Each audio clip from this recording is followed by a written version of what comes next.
बिस्मिल्लाहिर्रहमानिर्रहीम अस्सलाम वालेकुम। टूटा तो वैसे बहुत कुछ है, लेकिन नेतन्याहू के अकॉर्डिंग उसका ख्वाब टूट गया है। नेतन्याहू ने अपने एक स्टेटमेंट में ये कहा है कि ईरान को डिस्टेबलाइज करना बहुत ज़्यादा ज़रूरी था। अगर इस जंग के दौरान हम ऐसा कर पाते कि ईरान का रेजीम चेंज कर देते, आयतुल्लाह खामनेई साहब को असैसिनेट करने के बाद, तमाम लीडर्स को कत्ल करने के बाद, तो हमारे लिए ये बहुत आसान हो जाता कि सीज फायर के बावजूद भी, मतलब सीज फायर चल रहा है, दोनों सीज फायर पता है किसे कहते हैं, दो कंट्री जिनमें जंग चल रही थी उन्होंने सुलह की और एक दूसरे पर हमला न करने की एक रजामंदी कर ली, उसको बोलते हैं सीज फायर। लेकिन इजराइल का ये रिकॉर्ड रहा है हरामीपन दिखाने में, जहां कहीं भी वो सीज फायर करता है, सामने वाला हमला करे या ना करे, तोड़े या ना तोड़े, लेकिन ये हरामीपन जरूर दिखाएंगे और अपने हरामीपन को ये कहेंगे सेल्फ डिफेंस। हमारी सिक्योरिटी को कोई नुकसान होगा या खतरा महसूस होगा तो हम हमला करेंगे, लेकिन उधर वाला हमला करेगा तो हम विक्टिम बन जाएंगे, हम रोने लगेंगे इंटरनेशनल कम्युनिटी के आगे कि देखो हमें मारा जा रहा है। अब आपको मैं एक एग्जाम्पल दूँ, लेबनान के अंदर इन्होंने फिर से सीज फायर जारी है नवंबर से पिछले, इन्होंने एक बार फिर से खतरनाक लेवल की बमबारी करी है, आपकी स्क्रीन के ऊपर देख सकते हो। तो यही चाहत थी नेतन्याहू की ईरान के अंदर भी कि अगर रजीम चेंज हो जाता, लेबनान जैसा कोई नवाब सलाम जैसा या जोसेफ आउन जैसा दलाल बैठ जाता, तो ईरान के अंदर भी हमें पूरी आज़ादी मिलती, जब चाहे तब, जहाँ चाहे तहाँ हम अपने लिए खतरा बताकर ईरान के ऊपर हमला कर पाते। लेकिन ईरान ने ये ख्वाब पूरा होने नहीं दिया। ख्वाब तो टूटा ही टूटा, बल्कि इजराइल के अंदर बहुत कुछ टूटा है और यही वजह थी कि आनन फानन में सीज फायर करना पड़ा। अच्छा, इसके अलावा भी कुछ बड़े बड़े खेल हुए हैं। ईरान ने किस तरीके से बाजी को पलटा आप सब ने देखा जंग के अंदर। ईरान के तमाम लीडरशिप को ख़त्म करने के बाद ऐसा हमें भी लग रहा था कि ईरान अब कहीं ना कहीं हार जाएगा, घुटनों पर आ जाएगा, क्योंकि पूरी लीडरशिप ख़त्म हो गई। भाई जो पलटवार करेंगे वही नहीं बचे तो कैसे ईरान हमला करता, लेकिन ईरान ने पूरी कहानी पलटी। इसके अलावा एक खेल ईरान ने और पलटा है जिसका जिक्र मैं देख रहा हूं कि कहीं भी नहीं हो रहा है, शायद एक आदमी किया हो, तो इसलिए आपका भाई चाहता है कि आपको ये भी इंफॉर्मेशन दे दी जाए। इजराइल और अमेरिका का मौक़िफ़ यही था। पहलवी के जो नस्ल के लोग बैठे हुए हैं, वो जो पहलवी नाम का राजा था, बहुत पुरानी बात है, ईरान में इस्लामिक रेवोल्यूशन आने से पहले जो करता था राज, उसका पोता वोता कोई होगा, वो अमेरिका में नाजायज़ तरीके से रह रहा है, उसको तैयार कर लिया था कि इनको गद्दी पर बिठाएंगे ईरान के रजीम को ख़त्म करने के बाद, चेंज करने के बाद। ठीक है, पूरी प्लानिंग थी जिसमें इनको मदद चाहिए थी ईरान के लिबरल लोगों से, जो इस्लामिक कानून को पसंद नहीं करते, मुसलमानों में भी ऐसे हैं, उनका सहारा लेकर ये रिजीम चेंज करने की सोच रहे थे। मगर हुआ क्या, ईरान के चाहे कंजर्वेटिव हो या चाहे लिबरल हो, वो तमाम मुत्तहिद हो गए और सारे अपनी गवर्नमेंट के साथ खड़े हो गए। सबने इजराइल और अमेरिका के खिलाफ एक्शन का आह्वान किया, अपनी गवर्नमेंट को पूरा सपोर्ट दे दिया। मतलब जाने अनजाने में इन्होंने ईरान के कंजर्वेटिव और लिबरलों को एक कर दिया, मुत्तहिद कर दिया। मगर उधर जब ईरान ने पलटवार किया तो ये जो कहानी ईरान के अंदर लाने की सोच रहे थे, वो अमेरिका और खुद इजराइल के अंदर चलने लगी। इजराइल के अंदर तो तब से ही चल रही है जब से गाजा में हमला हुआ था। इजराइल की पूरी जनता नेतन्याहू के खिलाफ खड़ी है और भी ज़्यादा लेवल पर बढ़ गए। वहाँ अमेरिका के अंदर जो बैठा हुआ है सफ़ेद जानवर, वो कह रहा था कि मैं जंग रुकवाऊंगा, लेकिन उसके इस हरामीपन की वजह से अमेरिका की जनता सड़कों पर आ गई। अब इन दोनों को खतरा महसूस हुआ कि जो हम ईरान के अंदर करने जा रहे थे, हमसे कमज़ोर देश के अंदर, वो कहीं हमारे साथ ना हो जाए, उल्टा ना हो जाए। मतलब ईरान ने पूरा खेल पलट दिया, इसलिए भी सीज फायर किया गया।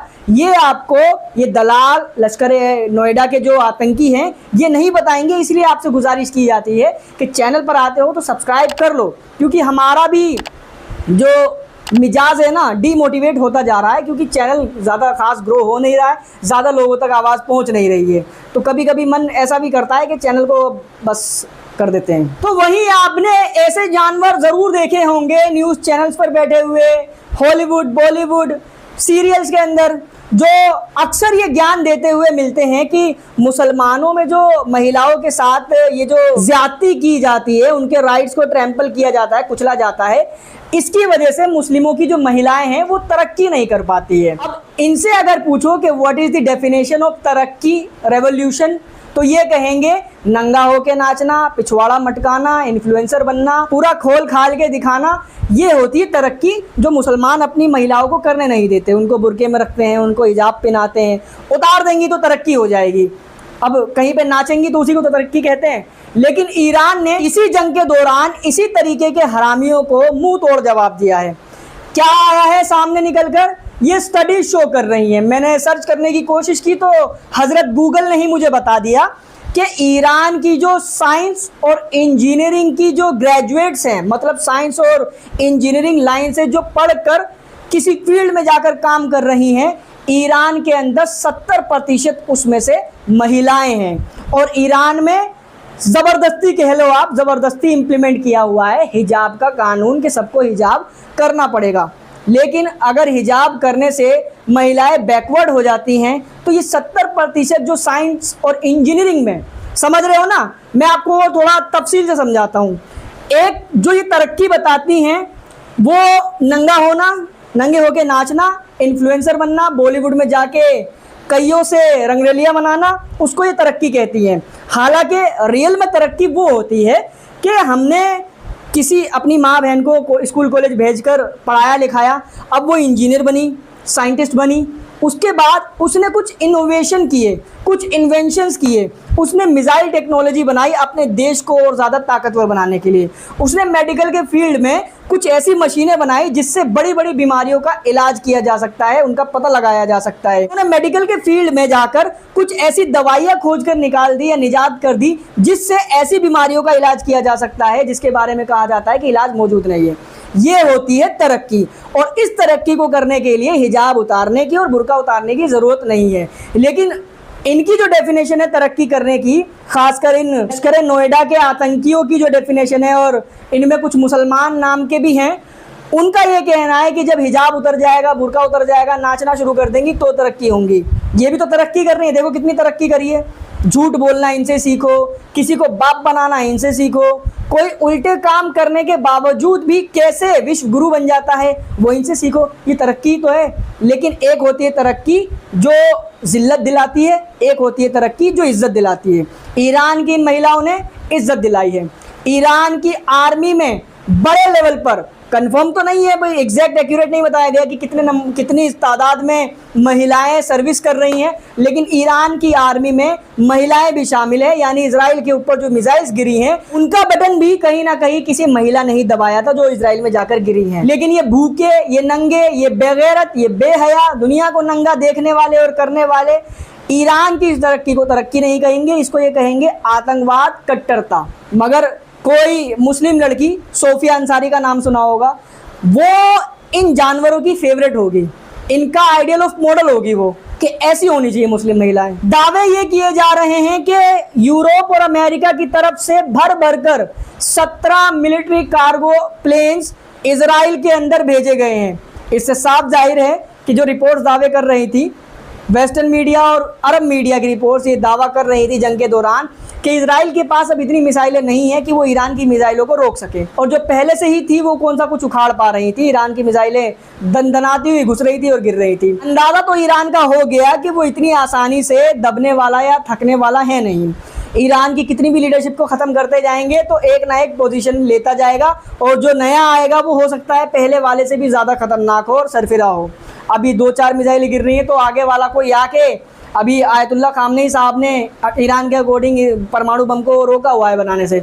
आयतुल्ला खामनेई साहब को अगर असैसिनेट कर दिया गया, कोई और बनेगा ईरान का सुप्रीम लीडर, तो वो कहीं इजाज़त ना दे दे, बल्कि इजाज़त देने के साथ साथ वो कहीं ये ना कह दे कि भाई टेस्टिंग इजराइल के ग्राउंड पे ही करो। तो वहीं पाकिस्तान को लेकर भी अमेरिका और इजराइल के अंदर सायरन बजने लगे हैं।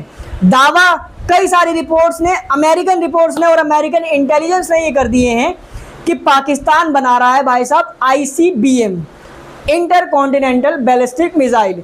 ये मिसाइल इतनी खतरनाक होती है कि एक कॉन्टिनेंट से दूसरे कॉन्टिनेंट, यानी एक महाद्वीप से दूसरे महाद्वीप तक इसकी रेंज होती है। मान लो अगर एशिया से ये यूरोप में लॉन्च करना चाहें, south America, Africa, north America, तो ये कहीं भी लॉन्च की जा सकती है, और ये कैपेबल होगी न्यूक्लियर वॉर हेड्स को ले जाने में, यानी परमाणु बम को ले जाने में। और ये स्पेशली पाकिस्तान तैयार कर रहा है अमेरिका के लिए। अब पाकिस्तान पर भी इल्ज़ाम लगाए जाएंगे कि तुम ये खतरनाक तरीके के हथियार बना रहे हो जिससे हमारी सिक्योरिटी और हमारे देश को खतरा है, इसीलिए अब हम तुम्हारे खिलाफ भी इराक जैसा कैंपेन चालू करेंगे और तुम्हें भी पहुंचा देंगे इराक वाली पोजीशन पर। परसों गाजा के लड़ाकों ने एक वीडियो पब्लिश की थी जिसमें क्लियर देखा गया कि गाजा के एक लड़ाके ने हाथों से एक बम, जिसका नाम उन्होंने शायद शाहबाज ही रखा हुआ है, उसको एक टैंक के अंदर डाल दिया और टैंक में होते हैं चूहे 6-7, जितने भी थे उनका बन गया होगा कबाब। वो वीडियो में दिखा नहीं सकता, पूरी वीडियो आई है, वीडियो दिखाएंगे तो वो चला जाएगा यूट्यूब की पॉलिसीज़ के खिलाफ। आपको देखनी हो तो मैं लगातार कहता हूँ कि इंस्टा पे मैसेज कर सकते हो, वहाँ ज़रूर सेंड कर दूँगा। फिर एक और अपडेट आती है, अल जज़ीरा ने ये वीडियो पब्लिश की है, इसमें आप देख सकते हो कि कुछ इजरायली सोल्जर्स हैं जो प्रिपरेशन कर रहे हैं नीले ड्रामों के अंदर एक्सप्लोसिव रख कर फ़लस्तीनियों के घरों को उड़ाने की। गाजा के अंदर की खबर है ये तो एक्सप्लोसिव डिवाइस तैयार कर रहे थे, लेकिन इनके लिए पहले से ही कहीं पर जाल बिछाकर रखा गया था, उसमें ये तमाम के तमाम मारे जाते हैं। अपडेट थोड़ी पुरानी होगी लेकिन मैंने सोचा दे दूं, पता नहीं मिली हो या ना मिली हो आपको। तो वही नंगों की जो दीदी हैं रूबिका लियाकत और अंजना ओम कश्यप जैसी, बात मैं कर रहा हूँ स्पेसिफिकली अंजना ओम कश्यप की। जब इनको बताया गया एक डिबेट के दौरान कि गाजा के अंदर अब तक करीबन 60,000 से ज्यादा इनोसेंट लोगों को, बच्चों और औरतों समेत कत्ल कर दिया गया इजराइल की तरफ से, तो ये बोले क्या कह रहे हैं आप, फैक्ट पर बात कीजिए, डेटा पर बात कीजिए, जैसे इस दलाल को कुछ पता ही ना हो। ये न्यूज़ एंकर थोड़ी है, ये तो गूं खाने वाली है, बस अपने पापा को प्रमोट करती है। ये इसको नहीं पता कि क्या हो रहा है, बस इसको ये पता है कि इजराइल के अंदर कितना नुकसान हुआ, उससे विक्टिम कार्ड कैसे खेला जाए, कैसे इजराइलियों की नकल की जाए। जब भाई दुनिया के सामने है ये डेटा 60,000 वाला, उसको मानने को तैयार नहीं। अब एक और नया डेटा आपकी स्क्रीन के ऊपर, ये अमेरिका और इजराइल की कुछ मिली जुली वो होती हैं ऑर्गेनाइजेशंस, इजराइल की मिलिट्री का रेफरेंस लेकर उसी डेटा के मुताबिक ये बताया जा रहा है कि 3,77,000 लोग, कितने 60,000 और 3,77,000 में अगर कंपेयर करोगे तो देखो कितना बड़ा नंबर है। 3,77,000 लोग अभी भी गाजा के अंदर से गायब हैं, जिसमें शक ये जताया जा रहा है कि इजराइल की मिलिट्री ने जहां जहां ब्लॉकेज लगाया था वहां लोगों को मारकर गाड़ दिया है। कईयों की लाशें निकली हैं, जो बिल्डिंगें गिरी हैं उनके मलबों के अंदर लाखों की तादाद में लाशें दबी हुई हैं जो अभी तक मिले नहीं है, सबको मिसिंग बताया गया है। इस वीडियो में फिलहाल इतना था, इस वीडियो को शेयर करें, चैनल पर नए हैं तो सब्सक्राइब जरूर कर लें। And thank you so much for joining.